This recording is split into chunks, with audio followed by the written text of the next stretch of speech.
une formation d'architecte, après de sociologue. Je suis devenu photographe indépendant. Alors pourquoi je suis devenu photographe? Parce que quand j'ai fait les études d'architecture, j'ai fait un diplôme de fin d'études qui était un peu particulier. C'était une étude normalement sur un grand marché couvert au Caire. Et puis très vite, je me suis aperçu que le bâtiment, c'était pas intéressant, c'était plutôt les gens. C'est pour ça que j'ai fait de la sociologie après. J'ai passé 2 ans et demi quand même dans ce marché, faire des entretiens avec les gens. Et un jour, ils m'ont demandé, eux, de les photographier.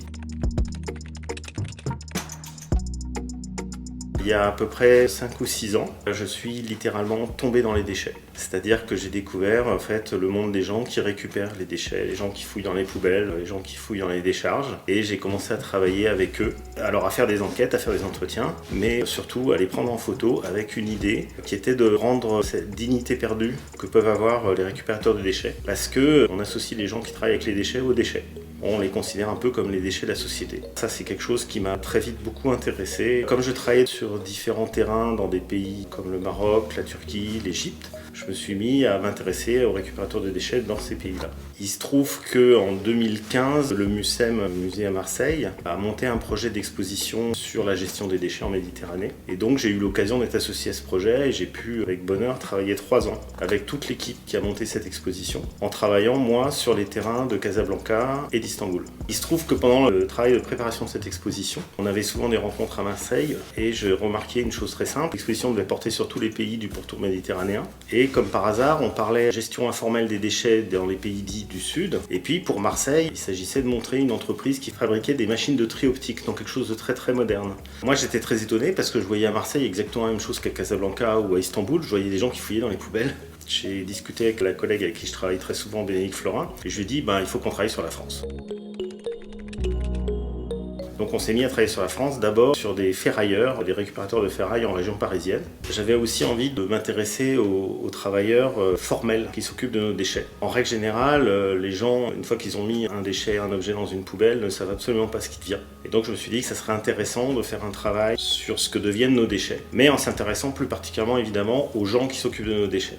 Donc l'idée, elle a été de suivre les déchets à partir du moment où on les met dans la poubelle. Alors là, il se trouve que c'est la poubelle jaune, les déchets recyclables, et de suivre tous les trajets différents que peuvent avoir nos déchets, évidemment en s'intéressant aux personnes qui s'en occupent. J'ai commencé par suivre le travail de ce qu'on appelle aujourd'hui les reapers, les éboueurs, et puis le centre de tri. Et donc là, j'ai fait d'abord un travail photographique, et je me suis rendu compte que sur ce sujet-là, la photo ne suffisait pas à rendre compte du travail des gens. Et donc j'ai monté un petit projet qui s'appelle Voyage au cœur de nos poubelles, avec entre autres projet de film. L'idée, c'est qu'on se mette à la place du déchet. J'ai créé ce que j'appelle un déchet caméra. C'est un faux déchet dans lequel il y a plusieurs caméras et on lui fait suivre tout le cycle de traitement des déchets, depuis le ramassage avec les reapers, le centre de tri et puis toutes les filières de recyclage. Et donc ça, c'est un projet qui est en cours et qui sera présenté normalement dans le cadre d'une grande exposition qui aura lieu au Jardin botanique de Tours au printemps 2022.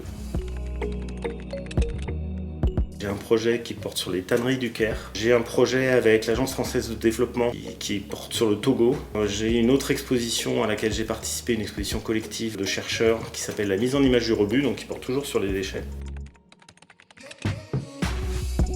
Alors, le polo, d'abord, c'est une structure que je connais depuis longtemps, presque depuis sa création. Avant, je travaillais à l'université de Tours, j'ai fait beaucoup de projets à l'époque avec le polo. Et puis, j'ai cette chance d'être accueilli en résidence maintenant depuis presque 1 an et demi. C'est un lieu où je peux travailler, donc ça, c'est intéressant. Mais ce qui est plus intéressant, c'est de pouvoir bénéficier du soutien de l'équipe du polo. Alors moi, je suis un gros solitaire dans mon travail. Donc c'est très bien d'être obligé de rencontrer d'autres gens qui regardent ce que je fais, qui me donnent leur avis. Et puis, c'est aussi un espace de rencontre avec beaucoup d'autres personnes, des artistes, des urbanistes qui font toutes sortes de projets très différents. C'est aussi un lieu où de temps en temps je suis obligé de présenter mes travaux. Ça permet de synthétiser, de faire des points à différentes étapes. Et puis c'est un soutien dans le fait où le polo a tout un réseau qui permet de me mettre en contact avec d'autres personnes qui m'intéressent pour mon travail.